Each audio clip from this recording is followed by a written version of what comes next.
Hi friends, 1 year back hot water slip అయ్యి కాలు మీద పడ్డాయి. చూడండి ఎలా కాలిపోయిందో. బై మిస్టేక్ ఎవరికైనా ఇలాంటి గాయాలైతే కొంచెం టైం పట్టినా గాయం మానిపోతుంది. సో ఇంజురీస్ అయినప్పుడు మీరు కూడా నాలానే ఏమన్నా తెలుసా, తగ్గేదేలే.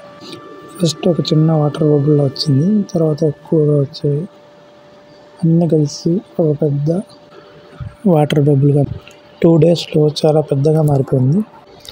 దానికైతే పగిలిపోవాలి, మనమేం దానికి హోల్ పెట్టకూడదు అన్నారు.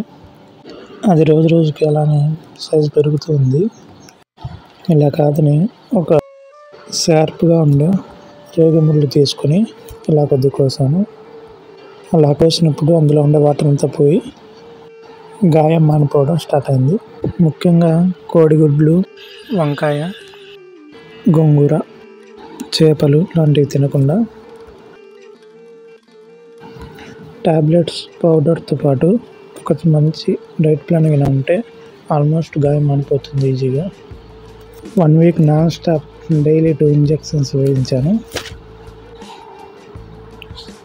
So diet plan, injections, tablets, powder 1 monthలో పూర్తిగా మానిపోయింది.